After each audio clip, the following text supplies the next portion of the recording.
সুপ্রভাত বন্ধুগণ, আপনাদের সবাইকে জানাই প্রভু যীশু খ্রিস্টের নামে শুভেচ্ছা ও শুভকামনা। আসুন দেখি আজ এ প্রাতকাল প্রভু তার নিজ বাক্য দ্বারা আমাদের কি বলতে চান। আজকের প্রাতকালীন বাক্যের জন্য আমরা বের করব গীত সংহিতা তার 18 অধ্যায় 33 পদ। এখানে লেখা আছে, তিনি আমার চরণ হরিণীর চরণ বোধ করেন, আমার উচ্চশীলতে আমাকে সংস্থাপন করেন। ঈশ্বর তার সুন্দর বাক্যে আমাদের সকলকে আশীর্বাদ যুক্ত করুন।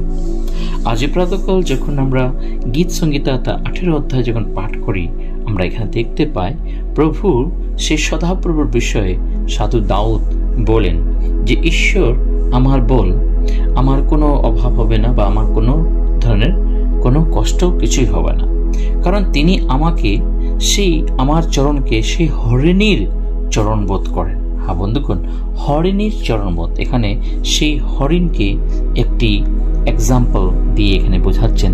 সেই হরিণের যে পা, যা তার যে চরণ, সেই চরণ আমরা জানি সে কত দূর পর্যন্ত লাফাইতে পারে। সে তার শত্রু আসার আগে সে অনেক দূর পর্যন্ত ঝাঁপিয়ে যেতে পারে। কিন্তু সদাপ্রভু তার সন্তানদিওকে, তার বিশ্বাসীদেরকে, যারা তার উপর ভয় করে, যারা তাহার সাথে জীবনযাপন করে, তাদের উপর প্রভুর সেই বল শক্তি আছে, যে শক্তি, যে বল সেই হরিণীর পায়ের মধ্যে বা হরিণীর চরণের মধ্যে আছে। হ্যাঁ বন্ধুগণ, ঈশ্বর সেই হরিণীকে সৃষ্টি করেছেন খুব শান্ত শ্রেষ্ঠ রূপে, কিন্তু তার চরণের মধ্যে সেই শক্তি, সেই বল দিয়েছেন যে তিনি অনেক দূর পর্যন্ত লাফিয়ে যেতে পারেন। তো প্রভু এখানে বলতে চান তার দাসের দ্বারা যে যারা প্রভুতে বিশ্বাস করে, যা প্রভুতে সর্বদা নির্ভরশীল, তাদের চরণকে সেই হরিণীর চরণ বোধ করেন। আর শুধু সেটা নয়, তাদেরকে সে উচ্চশীলতে সংস্থাপন করেন। হ্যাঁ বন্ধুগণ, তাকে উচ্চশীলতে সংস্থাপন, তার অর্থ হচ্ছে ঈশ্বর আমাদের সেই উচ্চ পদে নিয়ে যেতে চান। আমাদেরকে এই সংসারের উপরে আজ চারিপাশে অনেক রকমের ঘটনা ঘটছে, সেই সকল অন্ধ হয়ে গেছে, তারা জানে না কি করতেছে। কিন্তু বিশ্বাস করুন, প্রভু আমাকে আপনাকে সেই উচ্চ স্থানে নিয়ে যেতে চান। আমাদের জন্য সেই উচ্চস্থান, সেই যে উচ্চস্থান আমাদের জন্য অপেক্ষা করছে, আমাদের সেখানে যেতে হবে। সেখানে যাওয়ার জন্য আমাদের কি করতে হবে?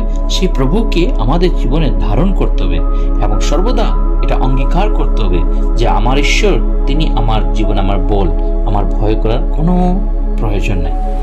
যখন আমরা হবকুক পড়ি, সে হবকুকের মধ্যে হবকুক বলেন যে আমার ঈশ্বর আমার বল এবং আমাকে, আমার চরণকে সে হরিণীর চরণ বোধ করেছেন, আর তিনি আমাকে সে উচ্চশীলতে নিয়ে গেছেন। সেই হবকুকের প্রার্থনা, সেই প্রার্থনা আমরা আমাদের জীবনের জন্য করতে পারি। তাই আসুন আমরা এই প্রার্থনাতে এই দিনকে শুরু করি। পবিত্র পবিত্র বাহিনীর সদাপ্রভু, তোমায় মহানের ধন্যবাদ করি। প্রভু, তোমার বল, তোমার শক্তিতে তুমি আমাদেরকে অগ্রে নিয়ে চলো পিতা। সাহায্য করো যেন আমরা সেই হরিণীর চরণবোধ যেন আমাদের চরণ হতে পারে, আমাদের জীবন সেই উচ্চশীলতায় যেন যেতে পারে, আমরা যেন সেখানে সংস্থাপিত একটি সেই সংস্থা স্থাপিত যেন করতে পারি। প্রভু, তার জন্য তোমাদের সাহায্য করো। প্রভু, এই দিনকে তোমার হাতে সমর্পণ করি, তোমাদের সকলের সঙ্গে সঙ্গে থেকো। এই ক্ষুদ্র প্রার্থনা যিশু তোমার পবিত্র নামে চাই।